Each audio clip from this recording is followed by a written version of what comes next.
एक बार जोरदार तालियों के साथ नितिन गडकरी जी का मंच पर स्वागत करते हैं।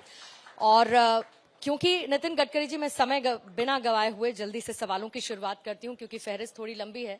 आपको रेगिस्तान मंत्रालय मिला, आपने उस रेगिस्तान के मंत्रालय में हरियाली ला दी। ये सफर अभी तक का कैसा रहा? और सबसे बड़ी बात कि ये सबसे चुनौतीपूर्ण मंत्रालय था, शुरुआत से लेके अब तक जो सोचा क्या वो हुआ और इसके आगे का विजन क्या है? देखिए, जीवन में कोई भी काम जो होता है वो चुनौतीपूर्ण होता है।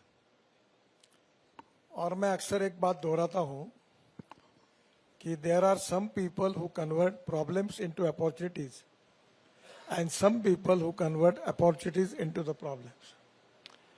हमने समस्याओं को चैलेंज के रूप में स्वीकारना चाहिए और उसको पॉजिटिविटी के साथ रिजॉल्व करना ही लीडरशिप की टेस्ट होती है। और मैं जब मंत्री बना तब करीब 406 प्रोजेक्ट 3,85,000 करोड़ के बन पड़े थे और हमारी भारतीय बैंक करीब 3 लाख करोड़ के एनपीए में फंसी थी केवल रोड सेक्टर के कारण। आपको पता होगा, आपका जयपुर का रिंग रोड भी उसमें फंसा था जिसका अरोड़ा जी अभी याद कर रहे थे।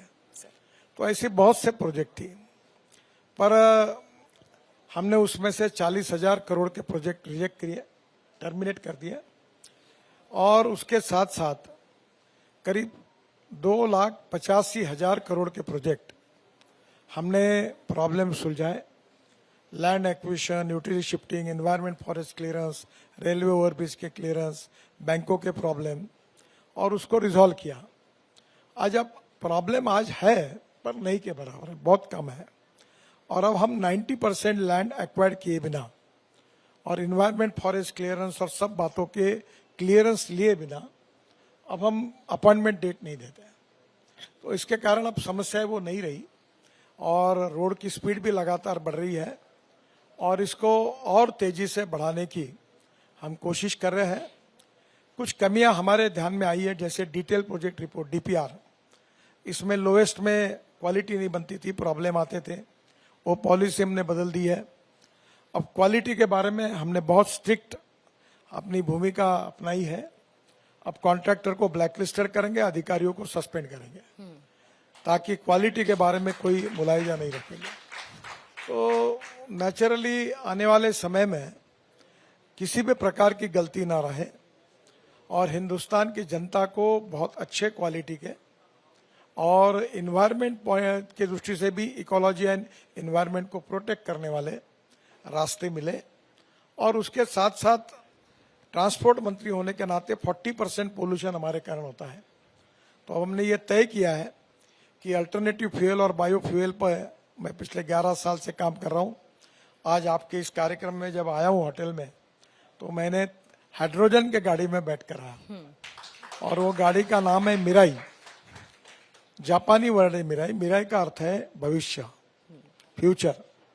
तो आने वाले समय में ethanol, methanol, biodiesel, LNG, electric, green hydrogen, flex engine, ये सब टेक्नोलॉजी हमने लाई है और देश में जल्दी ही ये एक बहुत बड़ा रिवोल्यूशन होगा।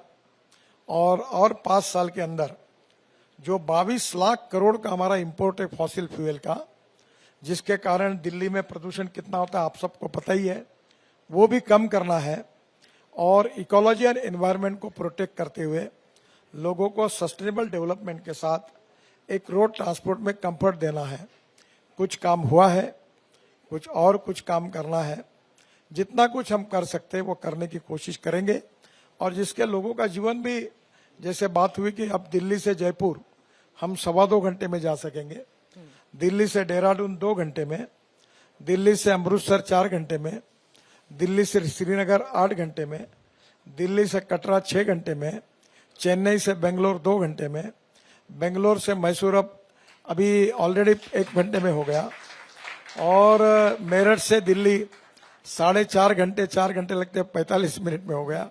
अब आने वाले समय में ऐसे और 50 हाईवे हम बना रहे ताकि कश्मीर से कन्याकुमारी तक सब जगह पर आपको रोड में कहीं ट्रैफिक जाम नहीं मिलेगा, प्रदूषण नहीं मिलेगा और import substitute, cost effective, pollution free और इंडिजिनियस, ये नीति के आधार पर काम कर रहे हैं। और केवल इतना ही नहीं, तो अभी आपने एक इलेक्ट्रिक बस देखी होंगी जो फिल्म दिखाई थी, वो फ्लैश चार्जिंग बस है। वो बस एयर कंडीशन होगी, 135 सीटर उसकी कैपेसिटी होगी। और नागपुर में पहला प्रोजेक्ट टेंडर टाटा को मिला है, रोलिंग स्टॉक वो बना रहे हैं। जो टेक्नोलॉजी है वो हिटैची और सीमेंस की है। बस एक बार आएगी, आधा मिनट में 40 किलोमीटर चार्ज होगी, निकल जाएगी। बस में हवाई जहाज जैसा चाय नाश्ता भी मिलेगा, क्या बात है। एग्जीक्यूटिव चेयर होगी और सामने टीवी होगा। और बस का टिकट दर डीजल बस की तुलना में 30% कम होगा। इस तो पर ये ट्रांसपोर्ट सेक्टर में भी ये सभी दृष्टि से हम काम कर रहे हैं। फिर हम केबल कार, रोपवे, फेनिकुलर रेलवे 360 बना रहे हैं। नितिन गडकरी जी को सुनकर लगता है कि अभी तो आसमान बाकी है। और आपने शुरुआत में कहा था कि मैं रोज फाइलों की जगह प्रोजेक्ट्स पर दौड़ लगाऊंगा, तो ऐसा लगता है कि ये दौड़ बहुत शानदार चल रही है।